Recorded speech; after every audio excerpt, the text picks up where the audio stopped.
So welcome back to our channel Raja competitive circle. So ఈ వీడియోలో మనం RRB NTPC under graduation exam August 18 shift 1లో అడిగినటువంటి కొన్ని క్వశ్చన్స్ని ఈ వీడియోలో డిస్కస్ చేద్దాం. సో ఈ క్వశ్చన్స్ అనేది ఎగ్జామ్ రాసేటువంటి కొంతమంది ఆస్పిరెంట్స్ చెప్పినవి. సో ఈ క్వశ్చన్ ఫార్మేషన్ అనేది సేమ్ యాజ్ యూజ్గా ఎగ్జామ్లో వచ్చిన విధంగా ఉండదు, కొంచెం డిఫరెన్స్గా ఉంటుంది. సో మన Raja competitive cycle and Telegram channel మరియు వాట్సాప్ ఛానల్లో ఈ ఆర్ఆర్బీ ఎన్టీపీసీ అండర్ గ్రాడ్యుయేషన్ సంబంధించి ఇంపార్టెంట్ ప్రీవియస్ ఇయర్లో ఎక్కువ రిపీట్ అయినటువంటివి, అదేవిధంగా ఇప్పటి వరకు జరిగినటువంటి అన్ని షిఫ్ట్ల యొక్క అనాలిసిస్కు సంబంధించినటువంటి ఇంపార్టెంట్ టాపిక్స్ యొక్క నోట్స్ని అందులో సెండ్ చేయడం జరిగింది. సో ఒకసారి చెక్ చేయండి. సో ఈ ఆర్ఆర్బీ ఎన్టీపీసీ ఎగ్జామ్ అనాలిసిస్ని మనకు ఇప్పటి వరకు జరిగినటువంటి అన్ని ఎగ్జామ్ అనాలిసిస్ని మన యూట్యూబ్ ఛానల్లోనే ఒక ప్లేలిస్ట్ క్రియేట్ చేశాను అనమాట. సో ఈ ఎగ్జామ్ అనాలిసిస్ మొత్తాన్ని కలిపి. సో ఇంకా ఎవరైనా ఆ వీడియో చూడలేదు అనుకుంటే వెళ్ళి చూడండి. సో మీరు ఆ వీడియోస్ అన్నీ చూస్తే కన్నా ఇప్పటి వరకు మొత్తంగా ఏ టాపిక్స్ నుంచి ఎక్కువగా క్వశ్చన్స్ ఎక్కువ వచ్చాయో మనకు మీకు ఒక ఐడియా వస్తుంది అనమాట. సో తర్వాత షిఫ్ట్లో ఎగ్జామ్ ఉన్న వాళ్ళు ఈ టాపిక్స్ పైన ఎక్కువ ఫోకస్ చేయండి. సో మనం మొదటగా చూసుకుంటే ఇక్కడ ఈరోజు జరిగినటువంటి షిఫ్ట్లో అడిగినటువంటి క్వశ్చన్స్ వచ్చేసి, మొదటి కేంద్రీయ విద్యాలయం ఎక్కడ స్థాపించబడింది? మొదటి కేంద్రీయ విద్యాలయం ఎక్కడ స్థాపించబడింది అంటే కేంద్రీయ విద్యాలయాలు డిసెంబర్ 15, 1963 సంవత్సరమున కేంద్రీయ విద్యాలయ సంఘటనలో భాగంగా స్థాపించబడ్డాయి. సో అవి బదిలీ అయ్యే కేంద్ర ప్రభుత్వ ఉద్యోగుల పిల్లలకు ఒకేలాంటి విద్యను అందించడానికి కేంద్రీయ విద్యాలయాలను స్థాపించబడ్డారు. మొదటి కేంద్రీయ విద్యాలయం 1964 సంవత్సరం కేరళలోని పట్టోంలో స్థాపించబడింది. సో నెక్స్ట్ వన్ వచ్చేసి మనకు సామాజిక ఉద్యమాల గురించి ప్రతి ఒక్క షిఫ్ట్లలో అనేది ఒక క్వశ్చన్ రిపీట్ అవుతూ ఉందన్నమాట. సో నేను ఆల్రెడీ ప్రీవియస్ వీడియోస్లో డిస్కస్ చేశాను. ఈ సామాజిక ఉద్యమాల గురించి ప్రతి ఒక్క వీడియోలో ఒక క్వశ్చన్ రిపీట్ అవుతూ ఉందని ప్రతి ఒక్క షిఫ్ట్లలో కూడా. సో మనకు చూసుకుంటే ఈరోజు వచ్చిన షిఫ్ట్లో వచ్చేసి బిర్సా ముండా ఏ విప్లవానికి సంబంధించిన వారిని క్వశ్చన్ వచ్చింది అనమాట. సో మనకు ఆన్సర్ వచ్చేసి బిర్సా ముండా ప్రధానంగా 19వ శతాబ్దం చివరిలో బ్రిటిష్ పాలన మరియు అణిచివేత జమీందారీ వ్యవస్థకు వ్యతిరేకంగా ఉల్గులన్ లేదా గ్రేట్ టుమల్డ్ అని కూడా పిలువబడే ముండా తిరుగుబాటుకు నాయకత్వం వహించారనమాట. సో బిర్సా ముండా గారు మెయిన్గా మనకు ముండా తిరుగుబాటుకు నాయకత్వం వహించారు. సో ఈ ఉద్యమం యొక్క మెయిన్ గోల్ ఏంటంటే గిరిజనుల యొక్క భూమి హక్కులను మరియు స్వయం పాలనను పునరుద్ధరించడం ఈ ఉద్యమం యొక్క ముఖ్య లక్ష్యం అన్నమాట. నెక్స్ట్ వన్, మణిపూర్ రాష్ట్రంలో విస్తృతంగా మాట్లాడే భాష ఏది? సో మణిపూర్ రాష్ట్రంలో విస్తృతంగా మాట్లాడే భాష ఏది అంటే మణిపూర్ యొక్క అధికార భాష అయినటువంటి మెయిటీ, దీన్ని మణిపూర్ అని కూడా పిలుస్తారు అనమాట. మణిపూరి లాంగ్వేజ్ అని కూడా పిలుస్తారు. సో మణిపూర్లో ఎక్కువ ఫేమస్గా మాట్లాడే భాష ఏంటంటే మణిపూరి. సో బట్ అక్కడ ఆప్షన్స్ అనేది కొంచెం డిఫరెన్స్గా ఉండొచ్చు అనమాట. సో మనకు మణిపూరి కానీ మెయిటీ కానీ ఇట్లా రెండిట్లో ఏ ఆప్షన్ ఉన్నా కానీ మనకు కరెక్ట్ ఆప్షన్ ఇది అవుతుంది అనమాట. మెయిటీ కానీ మణిపూరి అని. సో కొన్నిసార్లు ఏంటంటే మణిపూరి యొక్క అత్యంత విస్తృతంగా మాట్లాడే భాష ఏది అని మెయిటీ అని వస్తుంది. సో అక్కడ మణిపూరి అనే ఆప్షన్ ఉండదు. సో అప్పుడు మీరు ఏం చేస్తారంటే మెయిటీ ఆన్సర్పై క్లిక్ చేయాలి. సో అప్పుడు కరెక్ట్ అవుతుంది అనమాట ఆన్సరు.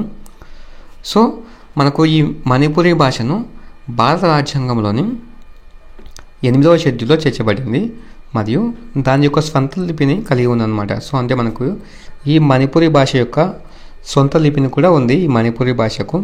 సో మణిపూర్లోని మెజారిటీ జనాభా మెయిన్గా మనకు ఈ మణిపూరి భాషను మాట్లాడతారనమాట. సో మణిపూరి అన్న మెయిటీ అన్న ఒకటే అనమాట. సో అందుకే ఇది మణిపూర్ యొక్క అధికార భాషగా ఉంది.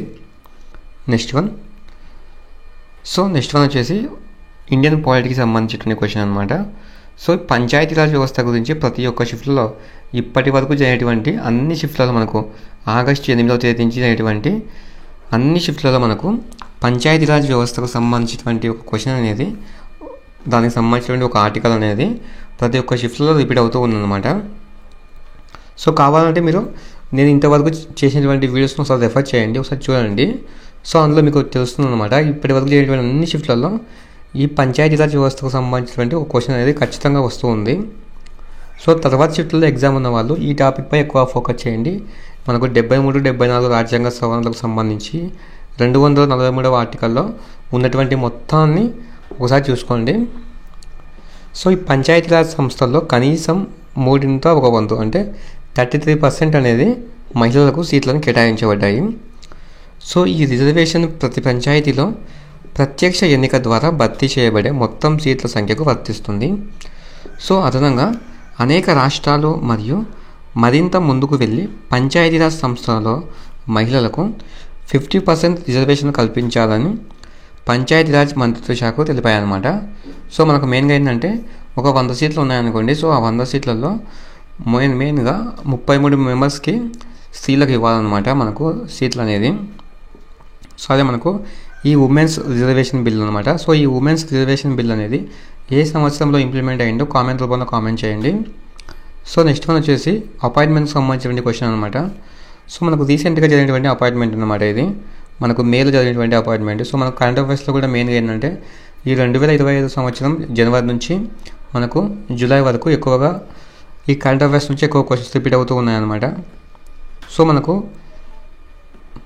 52వ ప్రధాన న్యాయమూర్తి ఎవరంటే, సో మనకు ప్రస్తుతం ఉన్నటువంటి సుప్రీంకోర్టు యొక్క ప్రధాన న్యాయమూర్తి ఎవరంటే justice BR Gavai. So justice BR Gavai అనమాట. సో ఇతను మే 14, 2025వ తేదీన ప్రమాణ స్వీకారం చేశారు. సో ఈయన యొక్క స్పెషాలిటీ ఏంటంటే ఈ సుప్రీంకోర్టు ప్రధాన న్యాయమూర్తిగా ప్రమాణం చేసినటువంటి మొట్టమొదటి బౌద్ధుడు అన్నమాట ఇతను బిఆర్ గవాయ్ గారు. నెక్స్ట్ వన్, రిట్స్ అనేది ఏ ఆర్టికల్ కిందకి వస్తాయి? సో మన ఇండియన్ కాన్స్టిట్యూషన్లో రిట్స్ అనేటివి ఏ ఆర్టికల్ కిందకి వస్తాయంటే భారత రాజ్యాంగం సుప్రీంకోర్టు మరియు హైకోర్టులు రెండింటికి ప్రాథమిక హక్కులను మరియు ఇతర చట్టపరమైన హక్కులను అమలు కోసం అధికారిక లిఖిత ఆదేశాలు అయినటువంటి రిట్లను జారీ చేయడానికి అధికారం ఉంటుందన్నమాట. సో మనకు రిట్స్ని ఎవరెవరు జారీ చేస్తారంటే ఆర్టికల్ 32 కింద సుప్రీంకోర్టు, ఆర్టికల్ 226 కింద హైకోర్టు జారీ చేస్తాయన్నమాట ఈ రిట్స్ అనేటువంటివి. సో మనకు మెయిన్గా రిట్స్ అనేటివి ఎన్ని ఉన్నాయో కామెంట్ రూపంలో కామెంట్ చేయండి.